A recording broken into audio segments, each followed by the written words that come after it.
En 1945, los pilotos británicos y estadounidenses llevaron la muerte y la destrucción a Alemania.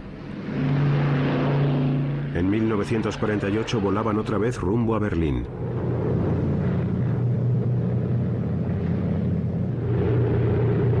Esta vez iban a mantener viva la ciudad.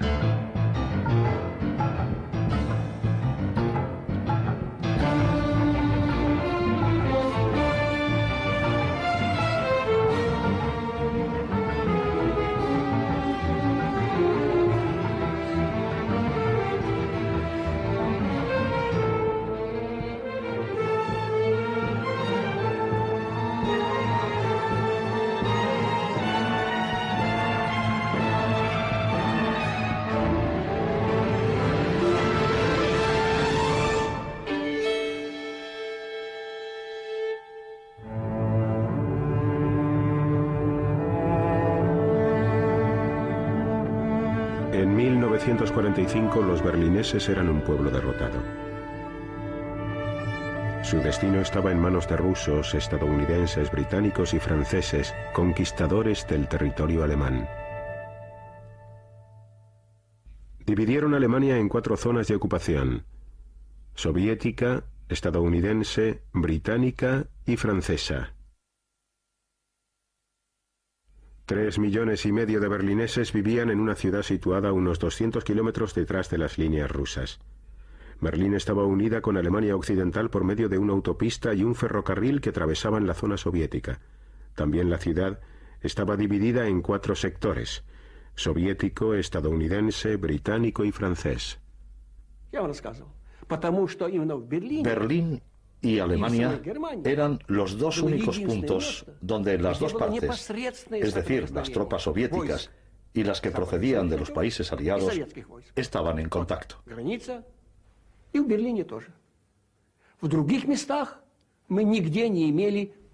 En otros lugares no existía contacto alguno entre las dos fuerzas armadas. Y ese fue uno de los motivos por los que Berlín se convirtió en un campo de batalla de la Guerra Fría. Durante años, la existencia de los berlineses había sido muy precaria. Los alimentos escaseaban y la moneda carecía de valor. El mercado negro era el rey. Utilizábamos todo tipo de productos para hacer trueques. Si un fumador recibía cigarrillos con su tarjeta de racionamiento, los cogía gustoso porque luego podía cambiarlos por algo más útil. Naturalmente, todos lo hacíamos. Los cigarrillos eran nuestra moneda. El mercado negro era lo único que nos mantenía con vida. El secretario de Asuntos Exteriores británico, Ernest Bevin, tenía un plan para Alemania. No le gustaban los alemanes, pero creía que la recuperación europea dependía de ellos. We have to try and recreate Germany on a democratic basis, give her a chance to live, at the same time make sure that the security of the rest of Europe is preserved and that aggression cannot take place again. Maniobras militares soviéticas cerca de Berlín. En 1948 ya hacía mucho que se había terminado la idílica relación que una vez existió entre los aliados. Los soviéticos querían una Alemania débil y sometida al control de las 4 potencias. Estados Unidos, Gran Bretaña y Francia planeaban secretamente un nuevo Estado alemán en sus zonas de ocupación. Los espías comunicaron este proyecto al gobernador militar soviético Marshal Vasily Sokolovsky. Nos reunió a todos y leyó en voz alta un informe del Departamento de Inteligencia.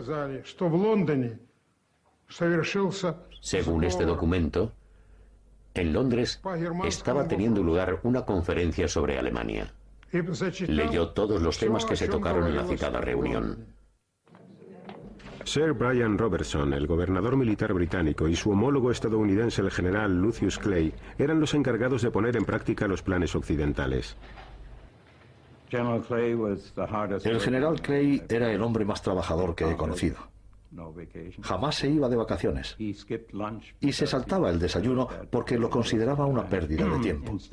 En su lugar se tomaba unos 20 cafés y se fumaba 2 paquetes de tabaco al día. Lo que más me impresionó de él fue su extraordinaria habilidad para asimilar cuestiones especialmente complicadas que quedaban fuera del marco de su experiencia. Después de todo, era un soldado profesional. El Consejo para el Control Aliado se reunía regularmente en Berlín. Por lo general, los procedimientos seguían unas pautas muy previsibles. El general estadounidense Clay y sus colegas europeos intercambiaban información rutinaria con sus homólogos soviéticos. Pero el 20 de marzo de 1948, Sokolovsky exigió más. Se expresó con mucho tacto y educación. Estuvo muy moderado, comedido. Dijo: ¿sería tan amable de ponernos al corriente sobre lo que ha sucedido en la reunión de Londres? Clay le respondió que no se trataría ese tema. Entonces Sokolovsky le preguntó de qué servía tener un consejo de control si no nos iban a contar de qué se había hablado en Londres, si nos ocultaban todos los asuntos referentes a Alemania. ¿Tenemos o no tenemos un consejo de control? Entonces los rusos se levantaron. Había unos 5 o 6 a su derecha y a su izquierda. Y se levantaron y abandonaron la sala antes de tiempo, porque habitualmente el final de la reunión se señalaba de modo muy profesional. El general se limitó a pedir que todo el mundo permaneciera en su sitio porque la reunión aún no había terminado. Los antiguos aliados comenzaron a provocarse mutuamente. Occidente no tenía intención de moverse de Berlín, pero sabían que los soviéticos querían que se marcharan. Temían que Stalin se arriesgara a recurrir a una guerra para conseguir su objetivo.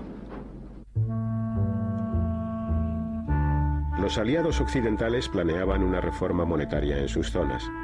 De este modo acabarían con los especuladores del mercado negro porque sus antiguas monedas perderían todo valor. Los alemanes estarían atados a Occidente. Nadie le comunicó esta iniciativa a los rusos. Día de la Liberación, 1948. En la zona soviética, Stalin había unido los partidos comunista y socialista.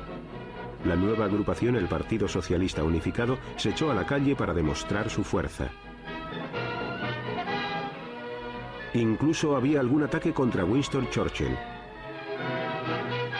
El verdadero objetivo de los manifestantes era el ayuntamiento, en alemán Magistrat, que pretendía gobernar a todo Berlín con las directrices occidentales. La mayoría del ayuntamiento de la ciudad de Berlín, respaldada por los socialdemócratas y los cristianodemócratas, creía que con la reforma monetaria se produciría un inmediato repunte en la economía. Estaban convencidos de que aumentarían de manera especial las inversiones por parte de los empresarios. Por otro lado, los concejales del Partido Socialista Unificado lo consideraron una amenaza para la aún incompleta nacionalización de las propiedades que habían pertenecido a las grandes empresas, a los criminales de guerra y a los miembros del partido nazi. En definitiva, a todos aquellos a los que el Partido Socialista Unificado culpaba de haber apoyado a Hitler en 1933. Este fue el escenario de un enfrentamiento entre el Partido Socialista Unificado y sus oponentes favorables a la política occidental. Este grupo estaba liderado por Ernst Reuter, cuya familia había tenido que huir de Hitler. Los rusos vetaron su elección como alcalde de Berlín.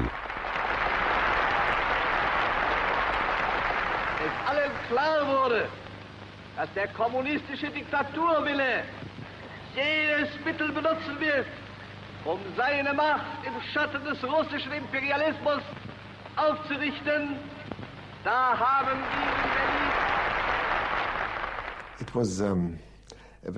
La atmósfera era muy tensa en aquellos momentos y había muchas posibilidades de que los rusos trataran de imponer su poder en esa parte del país. Y me refiero a la ciudad de Berlín, por supuesto. La situación era tan grave que en algunos momentos temimos tener que volver a salir huyendo de una dictadura. Los alemanes occidentales hicieron colas para recoger su nueva moneda, el marco alemán. Cada persona podía cambiar 40 marcos y nada más que 40. El resto de las monedas antiguas carecía de valor. Los soviéticos contraatacaron estableciendo su propia nueva moneda que, insistían, sería la misma para todo Berlín. Poder monetario y político eran sinónimos en aquella época. Por ello era tan importante introducir la moneda occidental, el marco alemán, en la zona este de Berlín y evitar que sus habitantes adoptaran la moneda de Alemania del Este. Ernst Reuter había convencido al general Klein y a los aliados occidentales para poner en circulación el nuevo marco alemán en Berlín Oeste. La nueva moneda, que llevaba un sello en forma de B por Berlín, comenzó a utilizarse en los sectores occidentales el 23 de junio. En esos momentos había dos monedas en la ciudad. Los berlineses descubrieron que los marcos alemanes occidentales tenían más valor que los otros.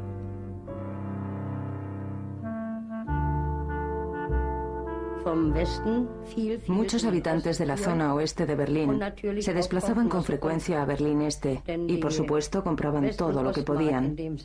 Los marcos de los orientales y los occidentales, por llamarlos de alguna manera, estaban por lo general 1 a 5 o incluso a 7, es decir, que cada marco occidental equivalía a 5 o 7 marcos orientales.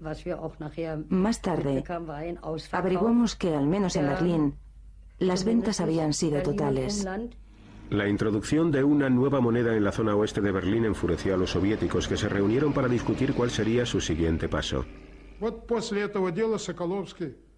Sokolovsky cogió el teléfono especial y llamó a Molotov. Le dijo: estamos discutiendo este asunto. ¿Qué vamos a hacer? Todos comprendimos la gravedad de la situación. Molotov respondió: no estarás planeando llevar los tanques a las calles, ¿verdad? Sokolovsky dijo: no, a las calles no, pero lo situaré algo más cerca de Berlín. No hagas eso, dijo Molotov. Esperemos un poco. Si utilizas los tanques, te acusarán de intentar apoderarte de Berlín, y ellos, a su vez, enviarán sus tanques. Es mejor resolver este problema por la vía diplomática.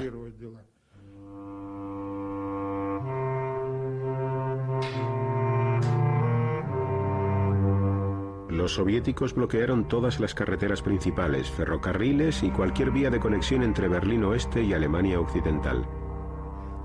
No concentraron sus esfuerzos en sellar todas las carreteras, pero ahora resultaba imposible efectuar la entrega de las 12.000 toneladas de provisiones en carbón y alimentos que Occidente enviaba a Berlín todos los días.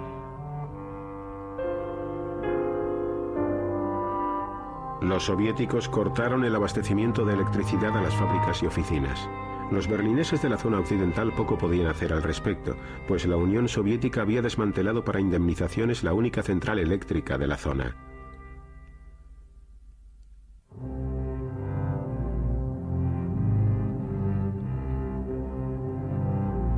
Los aliados occidentales impusieron un contrabloqueo en la zona soviética. Los trabajadores de todo Berlín tuvieron que hacer frente al desempleo y a las privaciones. En primer lugar, fue un golpe terrible. No importaba a dónde fueras, todo el mundo se preguntaba: Dios mío, ¿qué será de nosotros?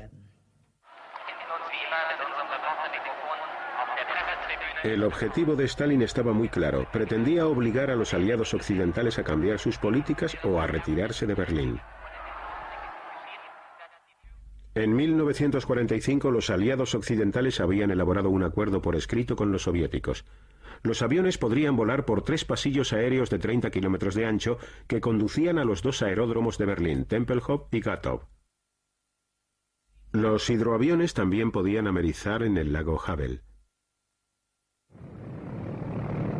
Los británicos respondieron al desafío lanzado. Planearon un puente aéreo para llevar provisiones a la zona y el secretario de Asuntos Exteriores, Bevin, respaldó la idea.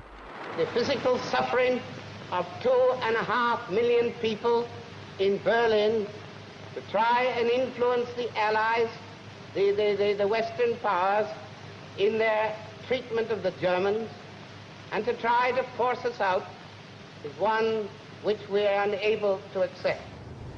El general Clay, comandante estadounidense, no creía que el plan del puente aéreo funcionara. Quería probar la determinación soviética enviando un convoy armado que atravesara el bloqueo. Aunque a regañadientes llegó a un acuerdo con Ernst Reuter para poner en práctica el plan. Clay dijo que esto entrañaría muchas dificultades, sin mencionar lo poco que podríamos hacerles llegar al principio. Y le preguntó sin rodeos a Reuter, ¿crees que los berlineses podrán soportarlo? A lo que Reuter respondió tranquilamente, tú ocúpate de los aviones, que yo me ocuparé de los berlineses. Y Clay dijo, con eso es suficiente.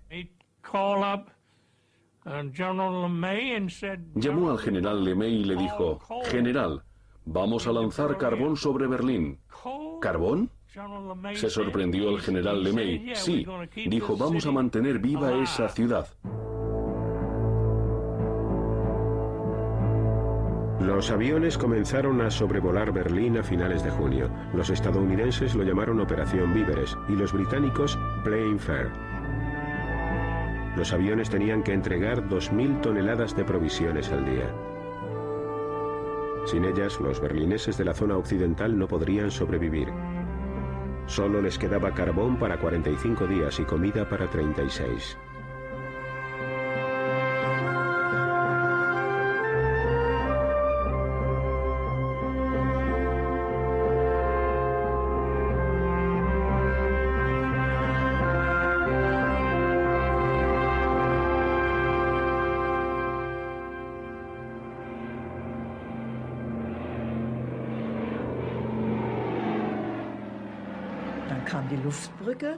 Comenzaron con el puente aéreo, que fue acogido con un entusiasmo increíble por parte del pueblo. Confiaban en él. Fue realmente extraordinario. La gente pensaba, ¿por qué no va a funcionar? Ya habían lanzado bombas sobre Berlín. ¿Por qué no iban a ser capaces de lanzar patatas?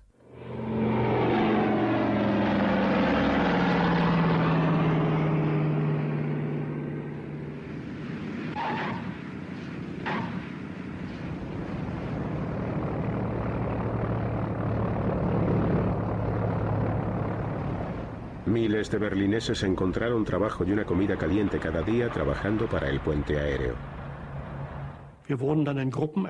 Nos dividimos en grupos de trabajo controlados por un supervisor estadounidense. Uno a uno los grupos se encargaban de recibir a los aviones a medida que estos iban llegando.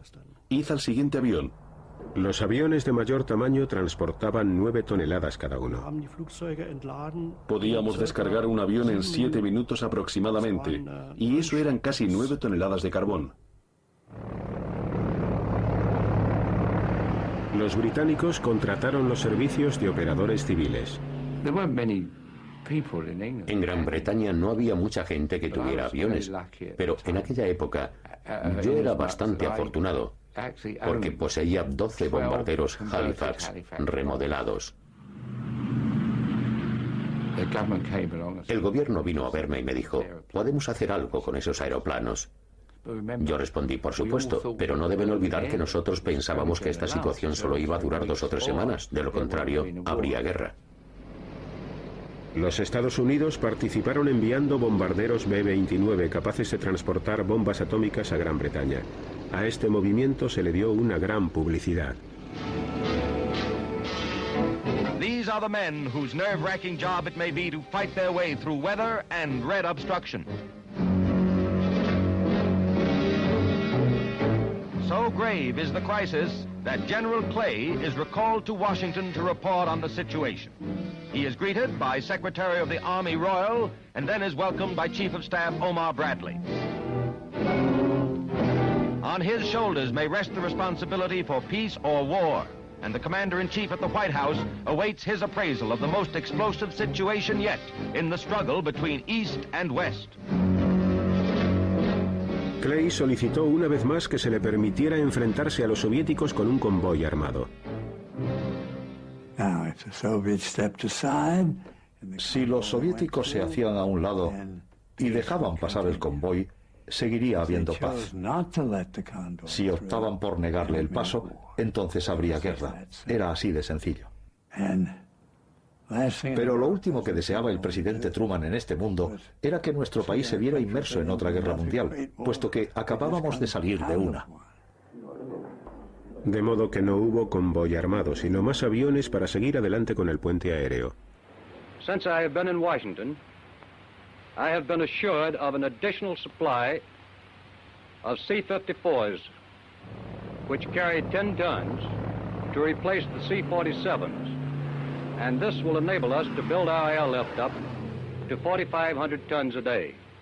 This tonnage will enable us to maintain Berlin indefinitely while we try to find a peaceful solution to the Berlin problem.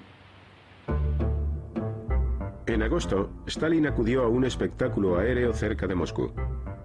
Confiaba que el bloqueo que la Unión Soviética había decretado sobre los sectores occidentales de Berlín bastara para obligar a los aliados a volver a la mesa de negociaciones. Pero el tiempo no estaba necesariamente de su parte. El contrabloqueo occidental de carbón, acero y máquinas herramientas estaba empezando a hacerse notar. Cuando los diplomáticos occidentales solicitaron reunirse con él, aceptó.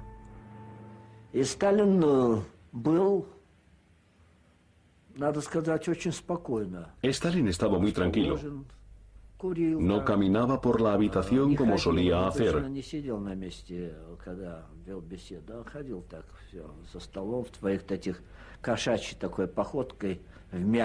En circunstancias normales hubiera ido de arriba a abajo como un león en su jaula, pero esta vez no.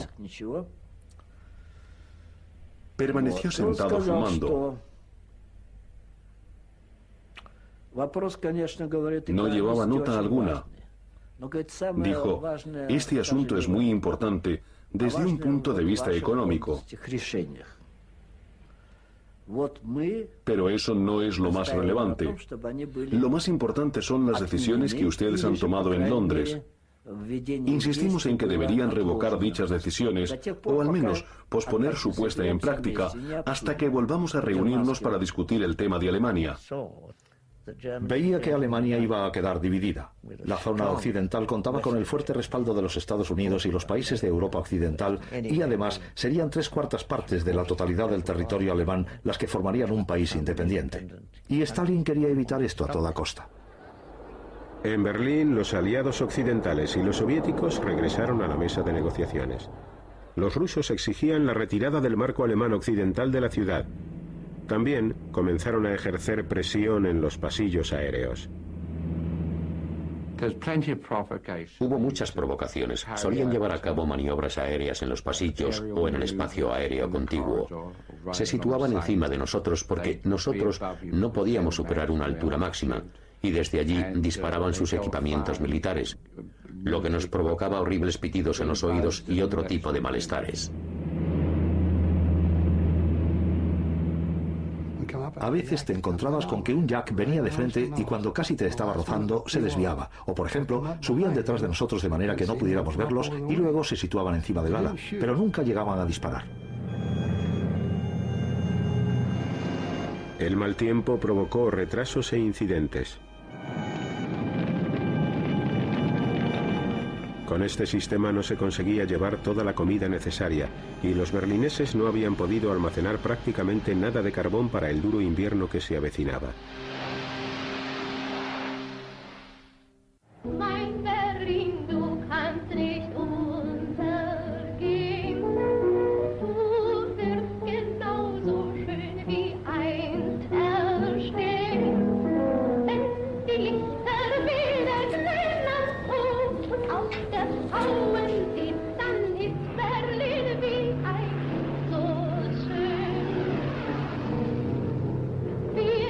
sabían que estaban viviendo al borde del abismo. Solo había electricidad durante 4 horas al día.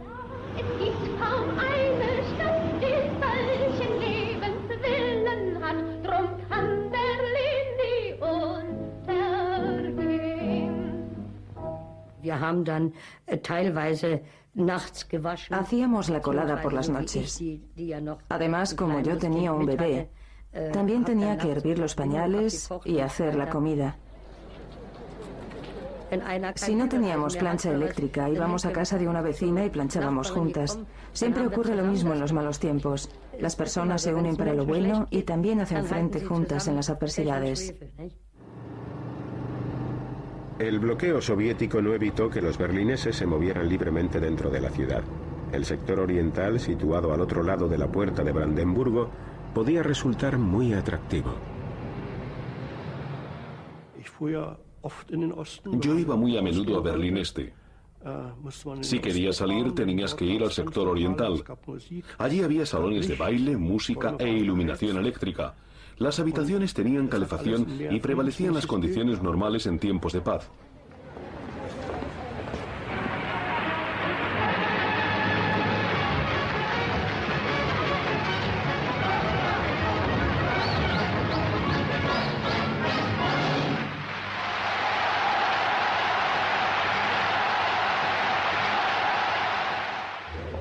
Los rusos ofrecieron a los habitantes de la zona oeste de Berlín la oportunidad de comprar comida en el sector soviético.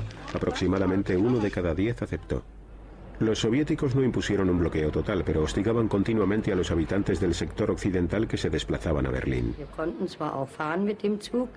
Podíamos llegar allí en tren, pero los rusos nos registraban una y otra vez, allí y en todos los lugares. Llegaban a la estación y nos pedían los documentos de identidad o registraban nuestras bolsas y mochilas. Teníamos la sensación de que si a uno de esos rusos no le gustaba la cara de un alemán, se lo llevaría. La tensión entre los antiguos aliados de guerra aumentaba por momentos. La ciudad estaba totalmente dividida.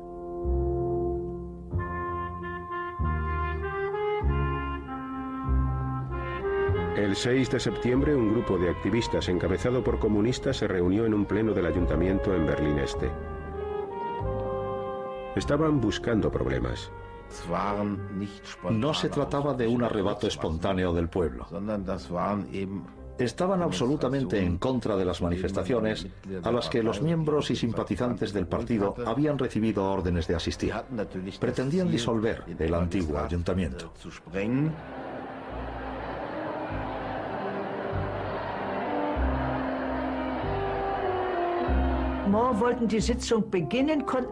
Queríamos comenzar la sesión, pero el orador Schur no podía hacerlo, porque los grupos de comunistas se habían ocupado de estar allí. Comenzamos a correr la voz. No podíamos trabajar allí. Algunas personas ya habían sido golpeadas, por lo tanto, tuvimos que marcharnos. Los concejales celebraron la reunión del ayuntamiento en la seguridad de Berlín Oeste. Con ellos estaba Ernst Reuter, que hizo un llamamiento a todos los berlineses y les pidió que se reunieran en el Reichstag para protestar. La radio del sector estadounidense difundió la noticia. Como carecíamos de energía eléctrica, teníamos coches con altavoces que se paseaban por las calles varias veces al día dando las noticias. Un actor muy bueno se encargaba de grabar las cintas. Berliner und Berlinerinnen, Ihre Stadt ist in Gefahr, your city is in danger. Berlineses y berlinesas, vuestra ciudad está en peligro. Los ciudadanos acudieron a la cita, se congregaron cientos y cientos de personas ante el Reichstag. El pueblo de Berlín ofreció una demostración de unidad.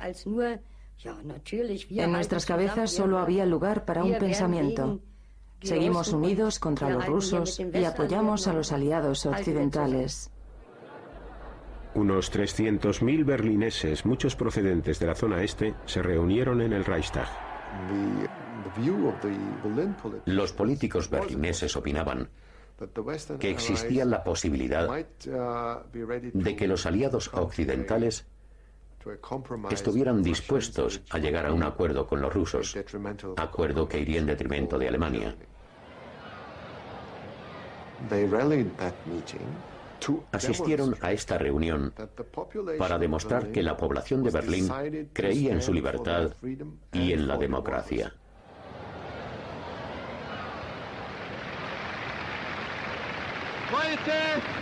Heute ist der Tag, an dem nicht Diplomaten und Generäle reden und verhandeln.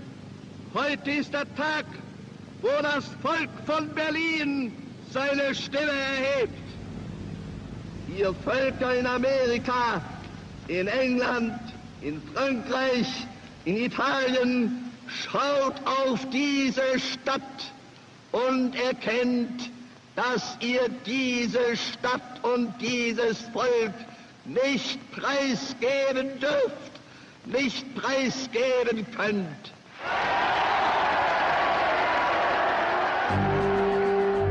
Cuando terminó la concentración, los berlineses arrancaron la bandera que ondeaba en la puerta de Brandenburgo. La policía del sector este y los soldados soviéticos abrieron fuego, hiriendo a 12 personas. Un joven berlinés resultó muerto.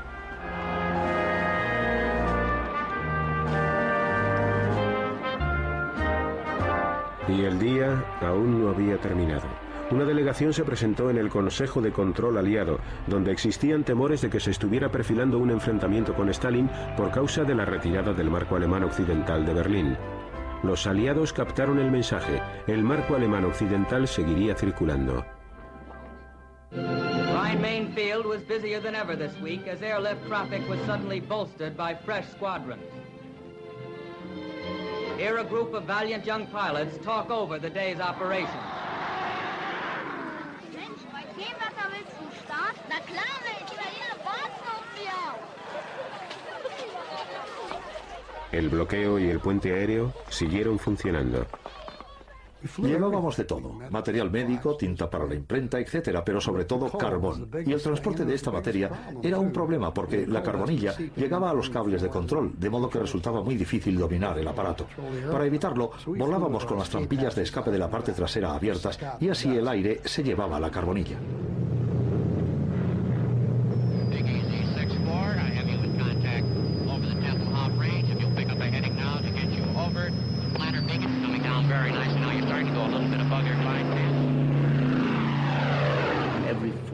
Cada 45 segundos, aviones procedentes del oeste sobrevolaban Kleinmachnow, la academia más importante del partido, para aterrizar en Tempelhof.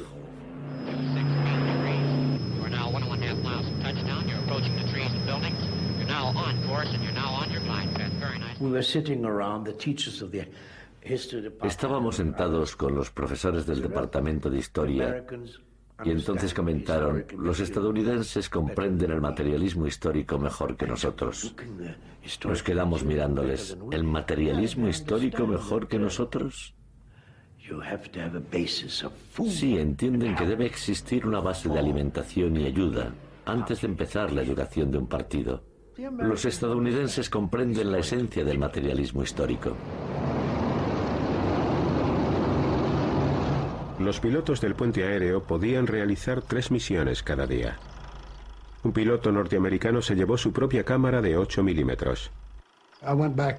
Regresé a Berlín para grabar esta película desde dentro de las alambradas. Los chicos se acercaron desde su lado de los alambres, miraron mi uniforme y empezaron a hablar conmigo. ¿Cuántos sacos de harina tienes? ¿Qué vais a traer mañana? Enseguida dejaron el tema de la harina y pasaron al de la libertad. Mira, me dijeron, algún día tendremos lo suficiente para comer. Bastará con que nos traigas un poco. No nos abandones cuando haga mal tiempo. Con eso tendremos suficiente. Pero si perdemos nuestra libertad, nunca la recuperaremos. Esos chicos de edades comprendidas entre los 8 y los 14 años me impresionaron por su madurez y porque comprendían lo que era realmente importante. Halvorsen prometió a los chicos que regresaría con chicles y chocolate y que se los lanzaría desde el avión en pequeños paracaídas. Es war erstaunlich, was die alles mit ihren Flugzeugen hergebracht haben. Era increíble la cantidad de cosas que traían en sus aviones. Aún recuerdo que mi hijo pequeño estaba allí cuando los soldados estadounidenses lanzaron caramelos, chicles y chocolate en diminutos paracaídas.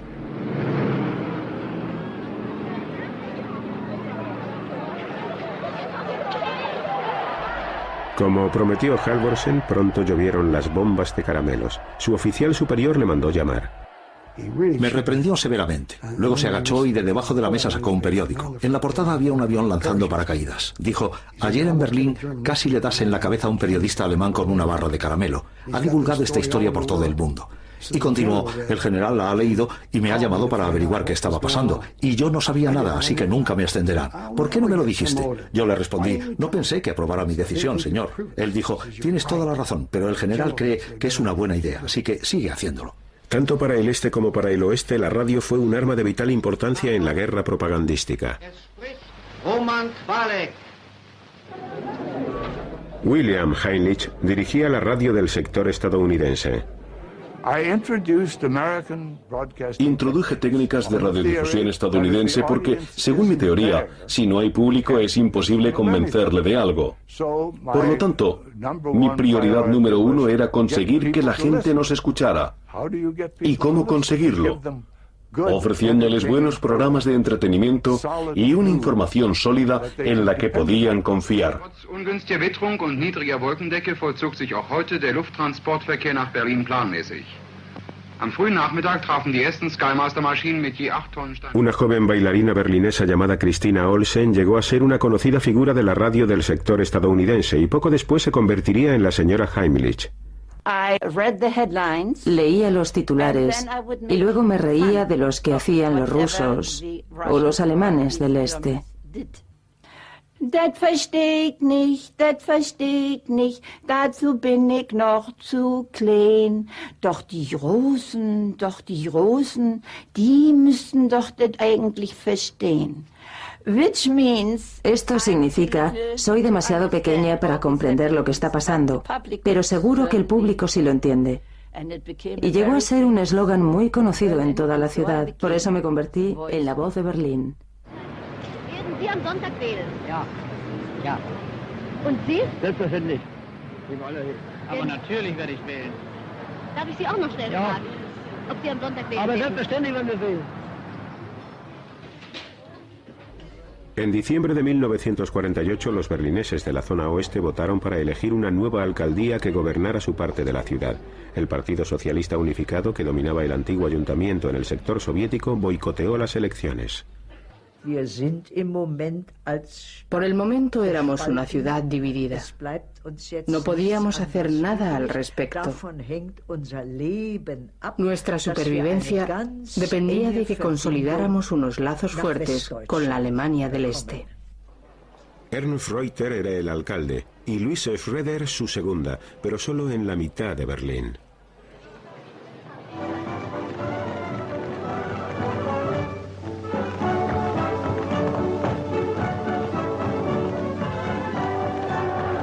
Bob Hope y el genial compositor de Timpanali, Irving Berlin, llegaron para animar las navidades a las tropas estadounidenses en Berlín y al general Clay. No, you've got the name wrong. It's Irving Jones. Irving Jones? Yes, I changed it. Anything over here named Berlin, they cut up into sectors.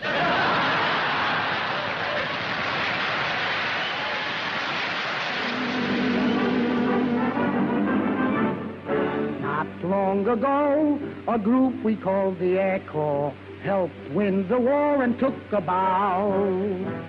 Not long ago, we cheered the fighting Air Corps. Let's see what's happened to them now. Operation Biddle is in the underway, and we're all a green and hay, and everything's okay. Operation Biddle, as in the night we go, we won't forget the blow against the one. La Operación Víveres, nombre en clave que utilizaban los estadounidenses para referirse al puente aéreo, por fin estaba funcionando gracias a un invierno desacostumbradamente suave. En la Pascua de 1949 se alcanzó la mayor cifra de toneladas transportadas en 24 horas, 13.000.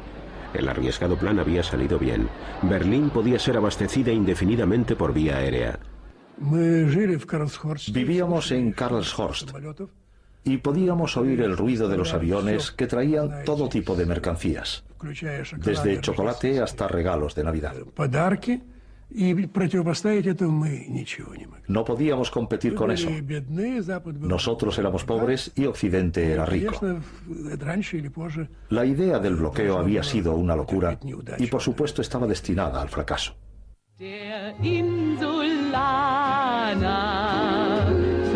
Los soviéticos habían fracasado en su intento de expulsar a británicos, estadounidenses y franceses de Berlín. El contrabloqueo aliado estaba causando grandes daños en la zona soviética. El 12 de mayo de 1949, Stalin admitió que la situación estaba igualada. Familiar with the old Russian habit of changing their minds when it suits them, seasoned campaigners could not quite grasp this new mood of cooperation. As on the stroke of 12, the barrier goes up and a British jeep leads the race into Berlin.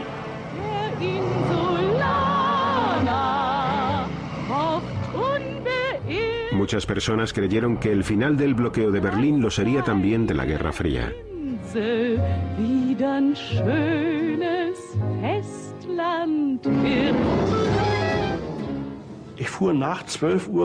Regresé a casa pasada la medianoche después de haber cogido el tren desde Ostkreuz hasta Neukölln.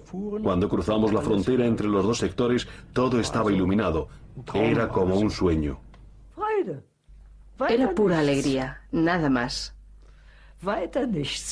Lo habíamos conseguido. El plan había funcionado en el oeste. Era algo muy importante. Occidente había ganado. Para el general Clay había llegado el momento de regresar a casa. Tras un desfile de despedida, hizo una visita final a Berlín. Entonces me pidió que le acompañara a la ceremonia de despedida final que tendría lugar en el ayuntamiento. Adenauer y los oficiales alemanes más importantes estaban allí.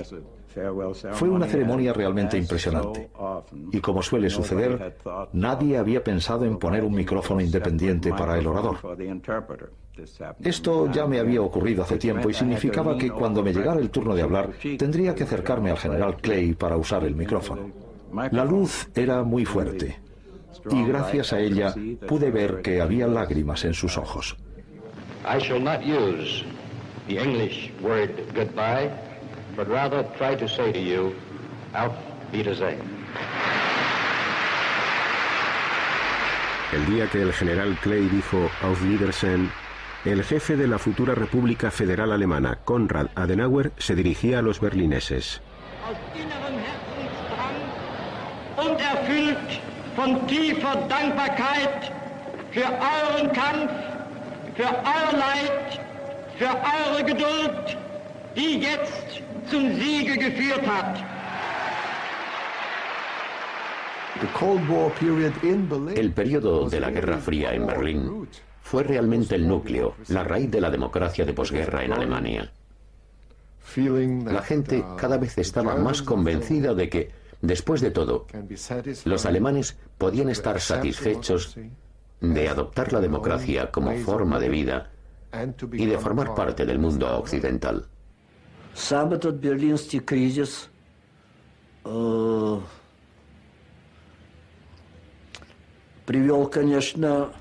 El resultado de la crisis de Berlín fue la división de Europa.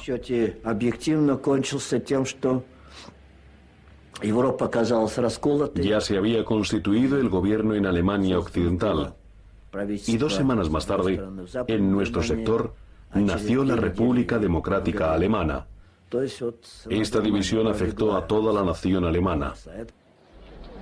En abril de 1949, el sueño del secretario de Asuntos Exteriores Bevin de conseguir una alianza estratégica entre Europa Occidental y los Estados Unidos se hizo realidad con la firma del Tratado del Atlántico Norte. El éxito total del puente aéreo sobre Berlín sirvió para convencer a muchas naciones europeas que vivían con miedo de la necesidad de formar parte de la Alianza Atlántica, que proporcionaría la gran seguridad que se siente al saberse a salvo, a pesar de la proximidad de esas inmensas fuerzas rusas.